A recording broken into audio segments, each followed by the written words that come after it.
Hello student, today I am going to explain you the remaining part of cell, the unit of life. Cytoplasmic organelles. Cells के अंदर जो organelles होते हैं उनको cytoplasmic organelles कहते हैं क्योंकि ये साइटोप्लाज्म के अंदर एम्बेडेड होते हैं। पहला जो ऑर्गेनेल्स है एंडोप्लाज्मिक रेटिकुलम या ईआर। इसको सबसे पहले रिपोर्टेड किया था पोर्टर तथा कॉलन ने किया था 1945 में। अब देखते हैं डिस्ट्रीब्यूशन कहाँ पाया जाता है। ऑल टाइप की सेल्स में पाया जाता है, लेकिन जो मेमल्स की आरबीसीज होती है रेड ब्लड कार्पसल्स उसमें एब्सेंट होता है। Origination endoplasmic reticulum originated from invagination of outer nuclear membrane. Nucleus के चारों तरफ जो न्यूक्लियर मेम्ब्रेन होती है उसमें आउटर तथा इनर न्यूक्लियर मेम्ब्रेन होती है। तो जो आउटर न्यूक्लियर मेम्ब्रेन होती है वो इनवेजिनेटेड हो जाती है, मतलब अंदर की तरफ धस जाती है, तो उसके द्वारा एंडोप्लाज्मिक रेटिकुलम का फॉर्मेशन होता है। Smooth endoplasmic reticulum arise from the rough endoplasmic reticulum loss of ribosomes. जो रफ एंडोप्लाज्मिक रेटिकुलम होते हैं उसके ऊपर राइबोसोम्स होते हैं, तो उसके ऊपर के राइबोसोम्स जब लॉस हो जाते हैं, खत्म हो जाते हैं, तो वो स्मूथ एंडोप्लाज्मिक रेटिकुलम में कन्वर्ट हो जाते हैं। Types, there are two types of endoplasmic reticulum, smooth surface endoplasmic reticulum या एक ग्रेन्युलर एंडोप्लाज्मिक रेटिकुलम। जब एंडोप्लाज्मिक रेटिकुलम के ऊपर की जो सरफेस होती है उस पर राइबोसोम्स नहीं होते तो उसको स्मूथ सरफेस एंडोप्लाज्मिक रेटिकुलम कहते हैं। Example adipose cells, interstitial cells, glycogen storing cells of liver and leucocyte. तो इनके अंदर जो एंडोप्लाज्मिक रेटिकुलम होते हैं वो स्मूथ सरफेस एंडोप्लाज्मिक रेटिकुलम होते हैं। इन पिगमेंटेड रेटिनल सेल्स, अब जो रेटिनल सेल्स होते हैं, आई के अंदर जो रेटिना होता है उसके अंदर जो पिगमेंटेड सेल्स होती हैं, इसके अंदर जो एंडोप्लाज्मिक रेटिकुलम होते हैं बहुत टाइटली पैक्ड होते हैं, जिनको मैक्लॉइड बॉडीज कहते हैं। इन मसल सेल्स के अंदर जो एंडोप्लाज्मिक रेटिकुलम होते हैं उनको सार्कोप्लाज्मिक रेटिकुलम कहते हैं। Second, rough surface endoplasmic reticulum और granular endoplasmic reticulum. Ribosomes present on the surface of endoplasmic reticulum. जब एंडोप्लाज्मिक रेटिकुलम के सरफेस के ऊपर राइबोसोम्स होते हैं तो उसको रफ एंडोप्लाज्मिक रेटिकुलम कहते हैं। ये ऐसी सेल्स में पाए जाते हैं जो कि प्रोटीन फॉर्मेशन में एक्टिवली इन्वॉल्व होती है, जैसे pancreatic cells, plasma cells, goblet cells and liver cells. Next one, structure of endoplasmic reticulum. तो एंडोप्लाज्मिक रेटिकुलम से जो फॉर्मेशन होता है वो थ्री स्ट्रक्चर से होता है। पहला होता है सिस्टर्नी। सिस्टर्नी जो होती है इलॉन्गेटेड होती है, फ्लैटेंड होती है और सेक लाइक होती है, और अनब्रांच ट्यूब्यूल्स होती है, इसमें कोई ब्रांचेस नहीं होती है। सेकंड, वेसिकल्स होते हैं जिनको मेसोसोम्स भी कहते हैं। इनका जो शेप होता है वो कैसा होता है, राउंड या ओवल होता है। थर्ड वन, ट्यूब्यूल्स होती है, स्मॉल स्मूथ वॉल्ड ब्रांच होती है। इनकी जो वॉल होती है स्मूथ होती है और ये ब्रांच्ड होती है। तो तीनों स्ट्रक्चर कंबाइन होकर फॉर्म करते हैं endoplasmic reticulum. You can see in this diagram the component of endoplasmic reticulum. पहला जो स्ट्रक्चर है, ए वाला जो स्ट्रक्चर है वो सिस्टर्नी का है। सेकंड जो स्ट्रक्चर है वेसिकल्स का है, और थर्ड वन जो ट्यूबल्स का है। तो जो सिस्टर्नी होती है अनब्रांच होती है, ट्यूब लाइक होती है। जो वेसिकल्स होते हैं वो सेक लाइक होते हैं, गोल गोल। और जो ट्यूबल्स होती है वो ब्रांच्ड होती है, एक ट्यूब से कई ट्यूब्स निकलती हैं। तो ये तीनों कंपोनेंट्स आपस में कंबाइन होकर ईआर को फॉर्म करते हैं, एंडोप्लाज्मिक रेटिकुलम का फॉर्मेशन करते हैं। Functions of endoplasmic reticulum. It's form the ultrastructure framework in the cytoplasm and provide the mechanical support to the cell. Cells के अंदर जो स्केलेटन फॉर्म होता है, फ्रेमवर्क फॉर्म होता है, वो एंडोप्लाज्मिक रेटिकुलम से होता है, जिससे सेल को सपोर्ट प्रोवाइड करता है। Rough endoplasmic reticulum provide the surface for the attachment of ribosomes which involve the protein synthesis. जो रफ एंडोप्लाज्मिक रेटिकुलम होते हैं उसके ऊपर जो राइबोसोम्स होते हैं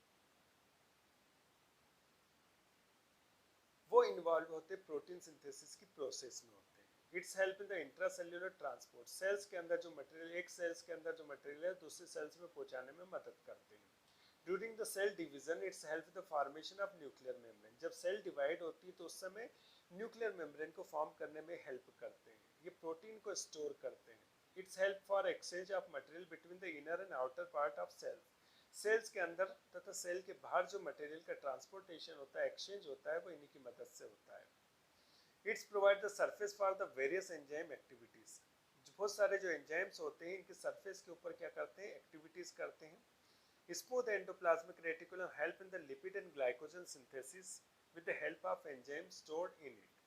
तो एंडोप्लाज्मिक रेटिकुलम जो हेल्प करते हैं किसमें, लिपिड तथा ग्लाइकोजन के सिंथेसिस में।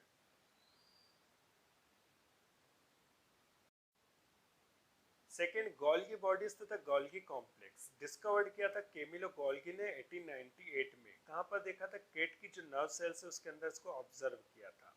इन higher plant it is found in the scatter in cytoplasm. जो हायर प्लांट होते हैं उसके साइटोप्लाज्म में बिखरे हुए होते हैं।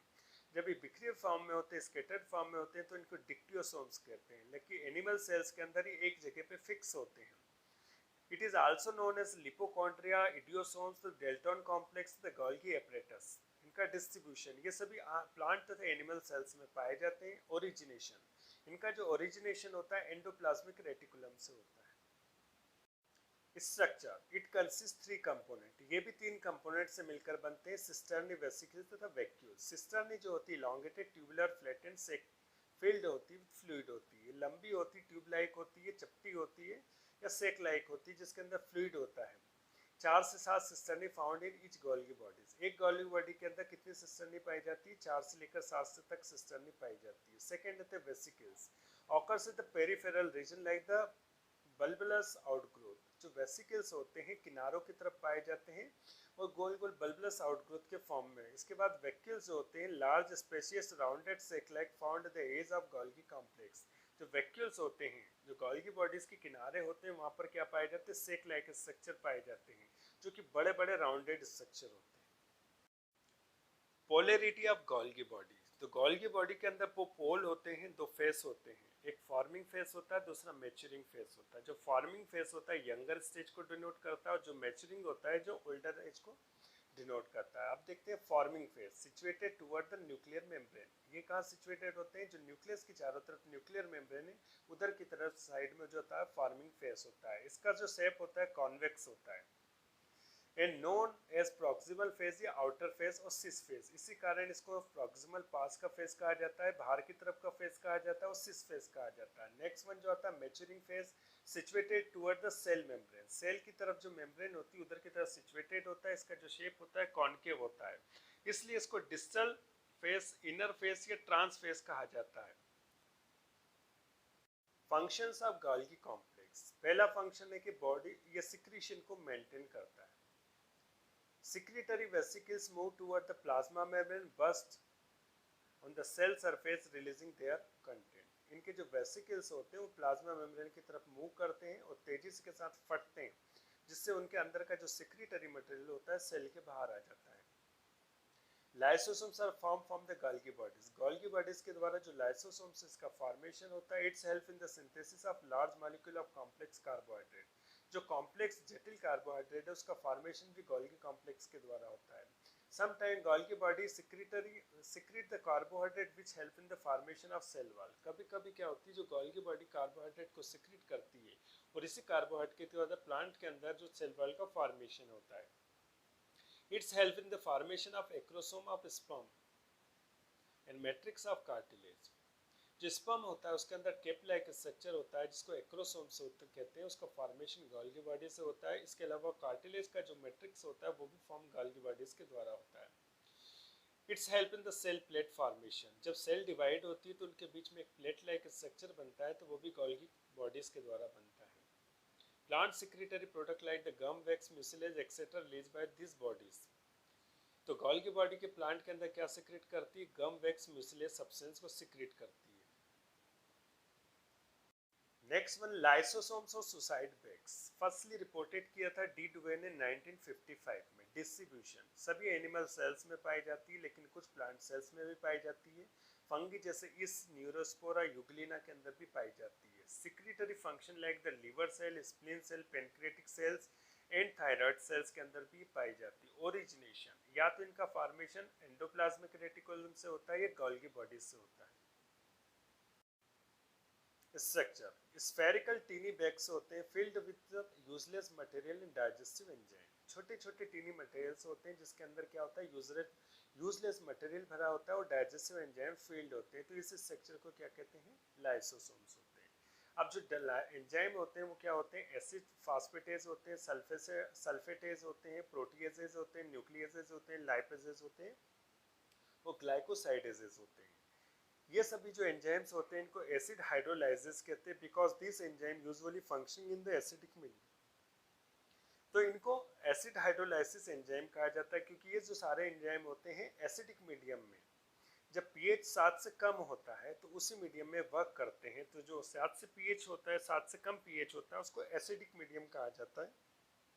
तो उसी के अंदर ये वर्क करते हैं, इसी कारण इनको एसिड हाइड्रोलाइसिस एंजाइम कहा जाता है। Lysosomes are called suicidal bags. Lysosome को सुसाइडल बेग कहते हैं क्योंकि लाइसोसोम्स के अंदर बहुत सारे डाइजेस्टिव एंजाइम्स और एसिड हाइड्रोलाइसेस होते हैं। कभी कभी इनकी जो थिन मेम्ब्रेन होती है वो फट जाती है, जिसके कारण एसिड सेल के जो ऑर्गेनेल्स होते हैं उसके कांटेक्ट में आ जाते हैं, जिससे सेल के ऑर्गेनेल्स क्या हो जाते हैं, वो इस एसिड के द्वारा डिस्ट्रॉय हो जाते हैं। मतलब उनमें लाइसिस की प्रोसेस हो जाती है, जिसके कारण जो होते हैं लाइसोसोम को सुसाइडल बेग कहा जाता है, क्योंकि उसके अंदर जो एसिड्स होते हैं वो सेल के जो कंपोनेंट्स होते हैं उसी को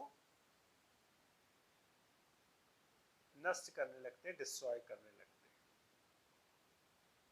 फॉर्म्स और types of lysosome. Primary lysosomes newly pinch vesicle from Golgi bodies. Golgi bodies जो वेसिकल निकलता है छोटा सा, जिसके अंदर क्या होता है हाइड्रोलाइजिंग एंजाइम्स होते हैं, उसको प्राइमरी लाइसोसोम्स कहते हैं। सेकेंडरी लाइसोसोम्स और हेट्रोफेगोसोम्स और digestive vacuoles after digestion of foreign materials. जो प्राइमरी लाइसोसोम्स होता है जो फॉरेन मटेरियल को डाइजेस्ट कर लेता है, उसके बाद इसका जो साइज होता है बड़ा हो जाता है, तो उस कंडीशन में उसको सेकेंडरी लाइसोसोम्स कहते हैं। Next one residual bodies. These are lysosome with the undigested residuals. जब ये फॉरेन पार्टिकल्स को डाइजेस्ट कर लेता है लेकिन कुछ पार्ट उसके अंदर अनडाइजेस्टेड रह जाता है, तो उस पार्टी को क्या कहते हैं, रेसिडुअल बॉडीज कहते हैं। और जो रेसिडुअल बचा रह जाता है उसको फेगोसोम्स कहते हैं। और जो फेगोसोम्स होते हैं, रेसिडुअल बॉडीज होती है, ह्यूमन बींग्स के अंदर बहुत सारी डिजीज कॉज करती है, जैसे फीवर, हेपेटाइटिस, हाइपरटेंशन तथा कंजेस्टेड हार्ट फेलियर। इसके बाद आता है फोर्थ ऑटोफेगिक वैक्यूल्स या autophagosomes. When cell feed on its intracellular organelles. कभी कभी क्या होता है कि ये जो एसिड्स होते हैं सेल्स के अंदर के ऑर्गेनेल्स होते हैं उसी को फीड करने लगते हैं, उस कंडीशन में इनको ऑटोफेगोसोम्स कहा जाता है। Lysosomes digest the intracellular food content like the carbohydrate, fat, protein to supply the energy during the starvation. जब आप भूख हड़ताल पे होते हैं तो उसके अंदर क्या होता है कि सेल के अंदर कार्बोहाइड्रेट, प्रोटीन तथा फैट्स को डाइजेस्ट करके ये एनर्जी प्रोवाइड करता है। Lysosome of sperm secrete the digestive enzyme to dissolve the egg membrane for fertilization. जब फर्टिलाइजेशन की प्रोसेस होती है तो एग के चारों तरफ जो मेम्ब्रेन होती है उसको डिसॉल्व करने का काम क्या करता है, लाइसोसोम्स के द्वारा secrete enzyme. In some pathological condition they show the autolysis, digestion of some cell organelles. The lysosome initiate the mitosis cell division. जो माइटोसिस सेल डिवीजन को स्टार्ट कौन करता है, लाइसोसोम्स करता है।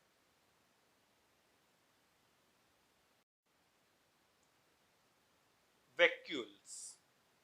Next, cytoplasmic organ. Mainly vacuoles found in the plant cell, but sometimes vacuoles found in animal cells. Vacuoles जो होते हैं मुख्य रूप से प्लांट सेल्स के अंदर पाए जाते हैं, लेकिन कुछ एनिमल सेल्स के अंदर भी पाए जाते हैं। एनिमल्स के अंदर जो वैक्यूल्स होते हैं उनका साइज छोटा होता है, जबकि प्लांट सेल्स के अंदर ये बड़े बड़े होते हैं।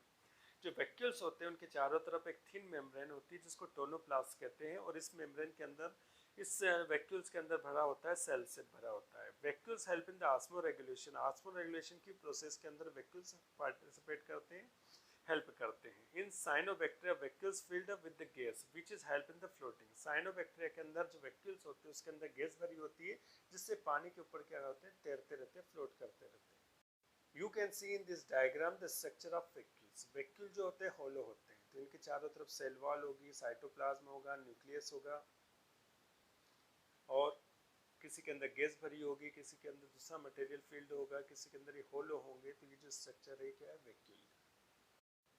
Functions of vacuole. Vacuoles help in the storage of food material. ये फूड मटेरियल को स्टोर करने का काम करता है। Being the semi permeable in nature, the tonoplast help in the transport of various substance inside the cell. इस इनकी जो मेम्ब्रेन होती है सेमी परमिएबल होती है, जिसके कारण बहुत सारे जो मटेरियल्स होते हैं सेल के अंदर जाते हैं।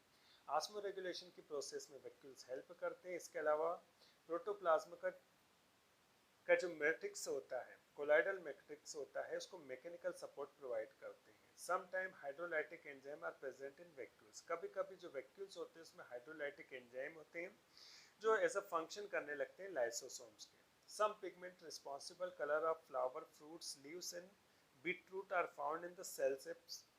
कभी कभी क्या होता है प्लांट के जो अंदर जो वैक्यूल्स होते हैं उसके अंदर कुछ पिगमेंट्स होते हैं जिसके कारण फ्लावर का कलर, फ्रूट का कलर, लीव्स का कलर तथा बीटरूट का जो कलर होता है उन्हीं पिगमेंट्स के कारण होते हैं। Vacuoles help in the excretion of the various waste product. Cells के अंदर जो वेरियस वेस्ट प्रोडक्ट होते हैं उसको बाहर निकालने में मदद करते हैं। इसके अलावा सेल को क्या करते हैं, टर्जिट होते हैं, फुली अवस्था में रखते हैं।